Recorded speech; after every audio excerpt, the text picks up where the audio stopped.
Hi, greetings to everyone. Good morning, good evening, good afternoon. I greet you people according to your time. I'm sure that most of you must have heard the news that has been circulating since today. It's the death of a Nigerian gospel musician.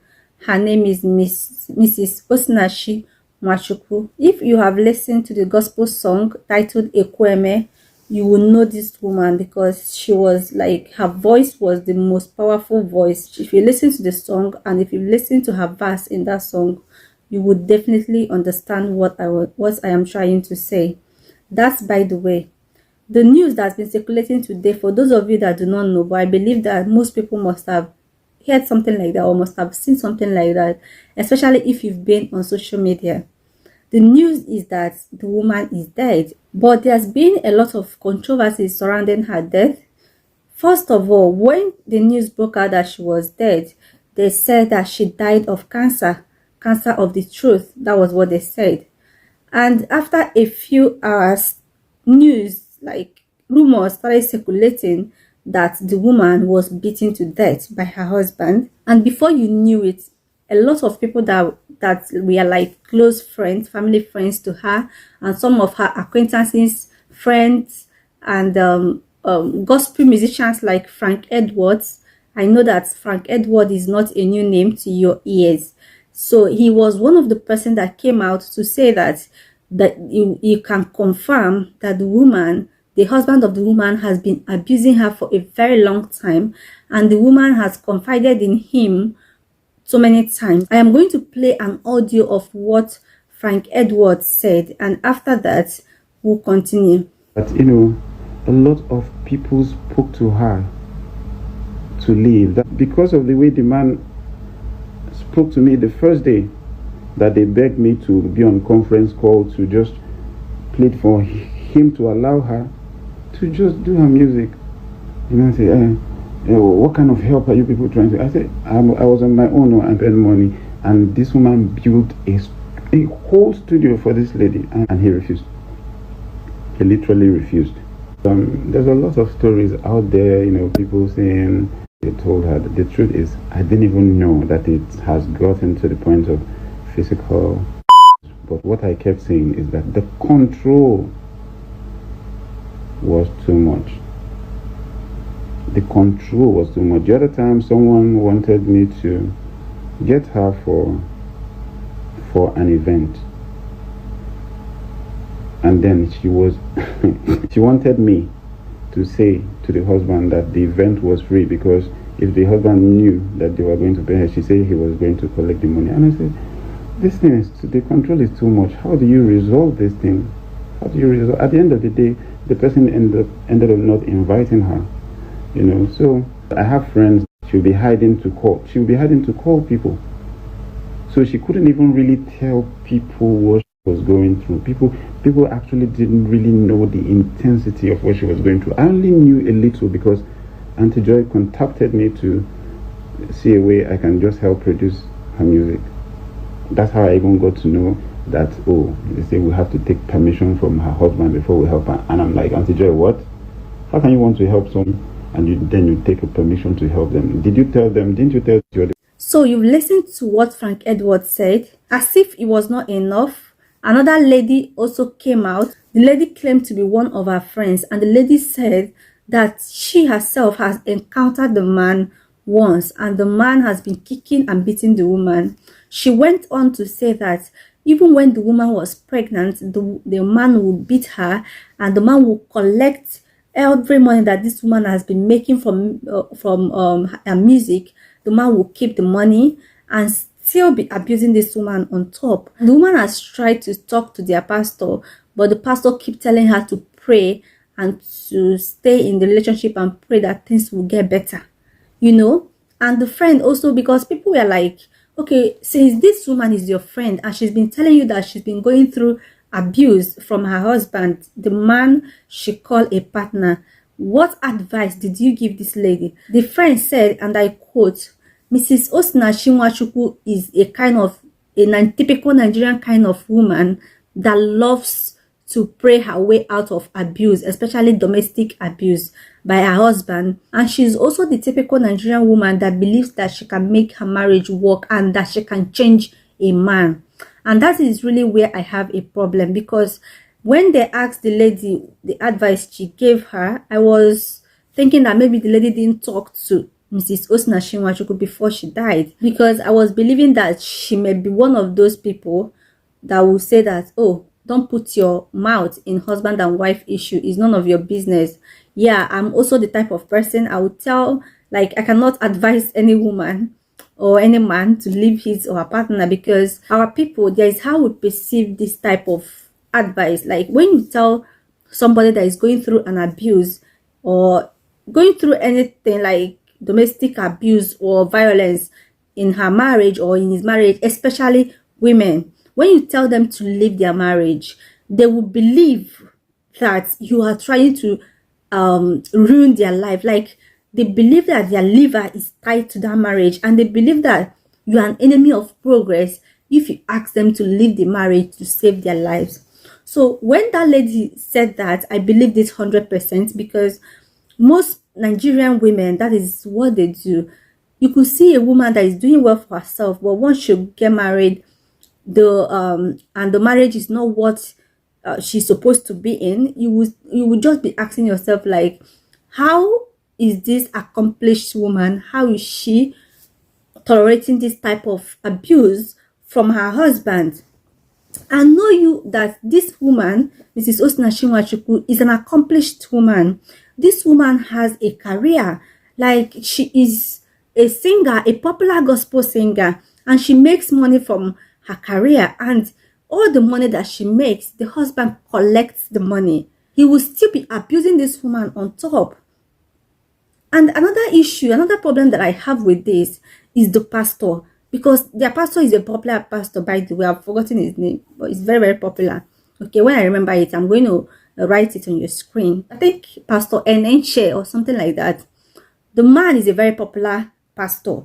This pastor is the pastor of this woman. And the pastor is a very experienced, when I mean experienced, is advanced in age, number one. Two, is learned. Yeah. Three, is a pastor, like a man of God. So I believe that when someone tell you, not just a woman, when someone tell you that she's going through an abuse, you are not supposed to, if not for anything, as a man of God, you are not supposed to encourage that person to stay in that abusive relationship. That is not how it works. But Nigerian pastors will see that a woman is going through an abuse. These Nigerian pastors will advise the woman to pray over it. How do you pray to change an abusive partner? Like, even if you are praying or you advise the person to pray, the person should be very far away from the abusive partner. As a man of God, let's forget every other thing, but as a man of God, you don't encourage people to stay with their abusive partners. Now look at, this woman is dead. Now that she's dead, who is going to take care of her children? The husband now, the man that beat her to death, allegedly, is living his life.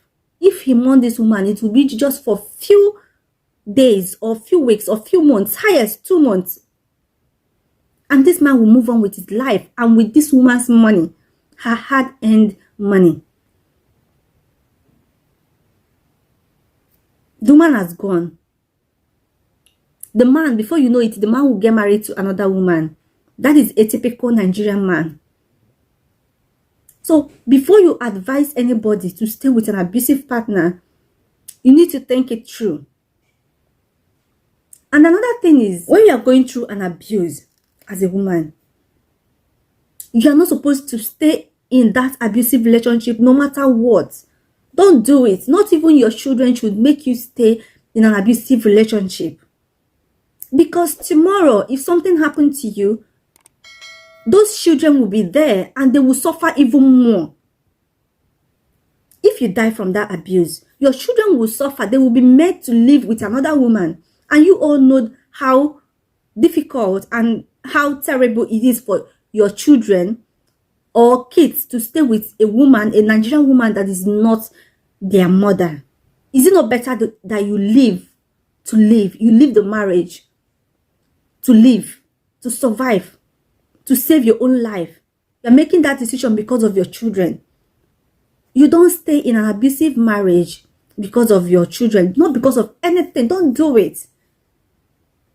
Because someone that slaps you, someone that kicks you, someone that beats you, the person will continue. The person will never stop. They don't stop.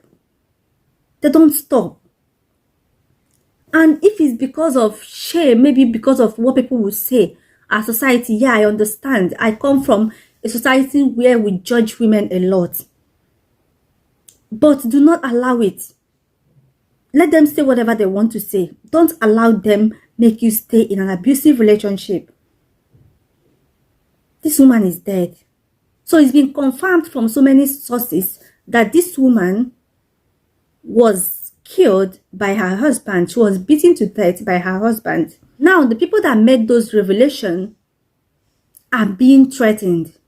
But what I don't understand again is that the pastor, because it was the church that first said that the woman died of cancer of the throat, which means the church was trying to cover it up. How do you cover evil as a church, as a pastor? How could you try to cover evil? She was alleged to have been beaten by her husband. You now, the pastor, the church, you know that this woman has been going through an abuse. And you kept quiet. You kept on encouraging her to stay with her abuser, to stay with her partner, her toxic partner. Now that she died, you formulated a lie to cover up the truth that she died of cancer of the throat. This woman was alleged to have sang in that same church 2 weeks ago. All of a sudden, she has cancer of the throat. Just because you want to protect the image of your church, you want to protect the image of a building. As a pastor, as a Christian, as a man of God, is this fine? Is it fair? If Christ were to be in your shoes, would Christ have done the same thing? These are questions that we should ask ourselves, especially you, the men of God. You people take the gullibility of women, Nigerian women, you use it and abuse it. Because of their gullibility, you deceive them. You take advantage of it. Now this poor woman is dead. We should do better. And if you are a woman and you are going through an abuse, please talk to someone and leave the marriage. Leave it. That is not the end of your life. Don't stay in an abusive relationship. Don't stay in an abusive marriage. Don't. You can endure every other thing if you want to endure. But once it's messing with your mental health and the person is physically or emotionally abusing you, you need to leave. Do not be in an unhappy marriage trying to see if you can change a grown man. You cannot change a grown man. Don't try to change a grown man. It doesn't work. You cannot do it. The person needs help, professional help. A man that abuses a woman is a damaged person. And you don't need to be the savior of that person. Because you cannot do it. You might end up dead just like this woman now. And so many other women that have died in this type of situations. Leave an abusive relationship so that you will be alive to raise your kids. Thank you so much for watching. If you've not subscribed to this channel, please subscribe and turn on the bell notification. Thank you so much, and I'll talk to you in my next video.